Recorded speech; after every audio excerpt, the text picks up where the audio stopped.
Đã từ lâu, những người tin theo tôn giáo và tín ngưỡng cho rằng trong mỗi người đều có con mắt thứ ba. Nó chính là cửa sổ giao tiếp giữa con người với thế giới khác.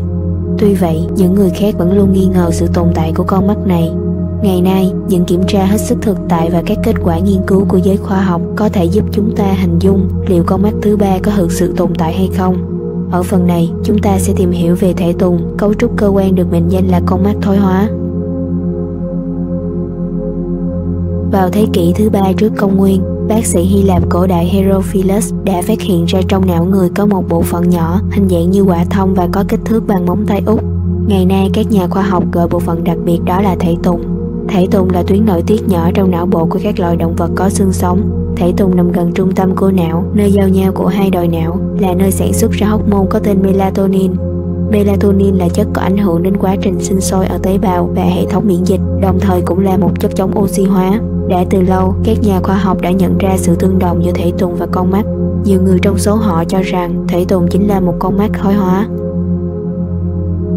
Năm 1919, trong một báo cáo với tiêu đề Hình thái học và ý nghĩa phát triển của thể tùng đã đề cập đến những đặc điểm tương đồng giữa thể tùng và con mắt người, như nó có khả năng thu nhận ánh sáng, thậm chí có chức năng thị giác như của mắt người.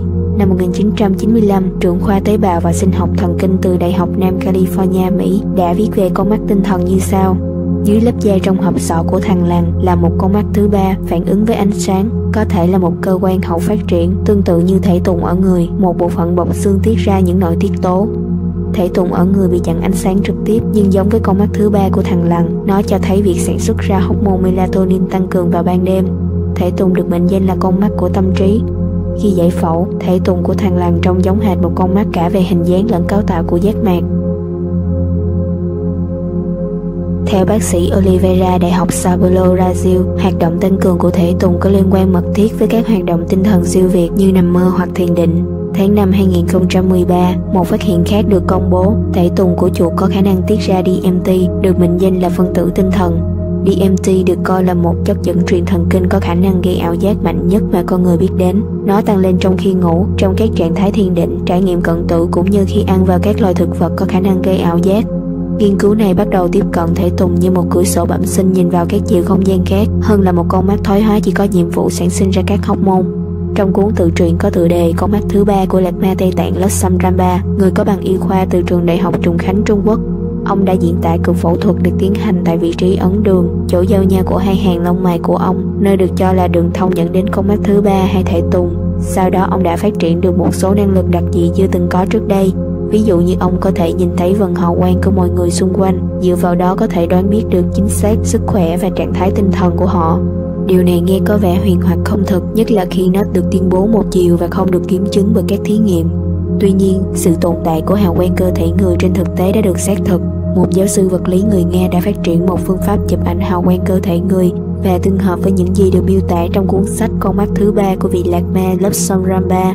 Giáo sư nhận thấy rằng chỉ cần nhìn vào các đặc điểm màu sắc, hình thái của hào quang cơ thể một người, người ta có thể biết được chính xác thể trạng của người đó. Thực tế này đã khiến một số nhà nghiên cứu phải cân nhắc liệu thể tùng có phải chỉ đơn thuần là một con mắt bị thoái hóa, hay nó còn là một công cụ để quan sát các chiều không gian khác, nơi tồn tại cái gọi là các hiện tượng siêu thường. Đây là khái niệm khá huyễn hoặc nhưng lại vừa khéo được đề cập đến trong các lĩnh vực vật lý lượng tử, chỉ ít trên bình diện lý thuyết. Trong khi giới khoa học còn có hiểu biết rất hạn chế về con mắt thứ ba, thì những người thực hành tín ngưỡng và tôn giáo từ lâu đã biết đến sự tồn tại của con mắt này. Không chỉ vậy, con mắt thứ ba đóng vai trò rất quan trọng trong việc nhận biết, giao tiếp của họ với các không gian và các thế giới mà mắt thường con người không thể nhìn thấy. Trong tín ngưỡng Veda, con mắt thứ ba tượng trưng cho luân xa thứ 6.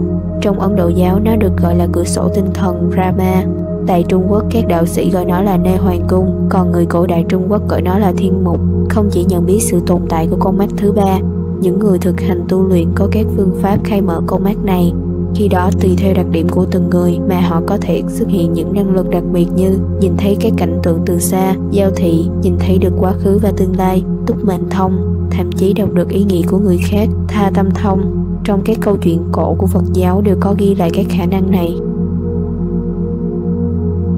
Y học đã phát hiện rằng thể tùng của hầu hết mọi người đều bị vôi hóa. Thể tùng của người trưởng thành bị vôi hóa giống như một cục canxi nằm giữa não bộ. Nguyên nhân của việc vôi hóa được cho là do con người hiện nay vẫn đưa vào cơ thể hàng ngày các chất fluorocarbon qua nước uống, thức ăn, kem đánh răng. Nhiều nhà khoa học tin rằng sự vôi hóa thể tùng làm một con mắt thứ ba, ngăn cản chúng ta có được các năng lực đặc biệt. Những người theo thực hành tu luyện còn cho rằng con mắt thứ ba của trẻ em từ 6 tuổi trở xuống rất dễ được khai mở và nhìn rất rõ ràng, do các bé rất ngây thơ và trong sáng. Họ cũng cho rằng thanh niên trưởng thành rất khó khai mở con mắt thứ ba do ham muốn vào thất tình lục dục của họ rất lớn. Giải thích này khá trùng hợp với phát hiện của giới khoa học. Trẻ em dưới 6 tuổi thì thể tùng ít bị vôi hóa, còn thanh niên trưởng thành hầu hết có thể tùng bị vôi hóa. Điều này có thể lý giải tại sao chỉ các nhà sư, lạc ma Tây Tạng hay những người tu luyện tâm tính một cách chân chính mới có thể sở hữu những năng lực siêu thường. Đa số mọi người ngày nay thường chỉ chấp nhận những điều mà khoa học chứng thực công nhận, nhưng có những việc mà khoa học thực chứng chưa thể giải thích nhưng lại xảy ra một cách khách quan, đồng thời có thể được chứng minh qua các thí nghiệm hết sức thực tại như con mắt thứ ba. Điều này cũng có thể giúp chúng ta thay đổi quan niệm trong việc tiếp nhận, đánh giá thông tin và nhìn nhận về thế giới xung quanh. Và chúng ta nên hiểu rằng những điều chúng ta biết là hữu hạn, còn những điều chúng ta chưa biết là vô hạn.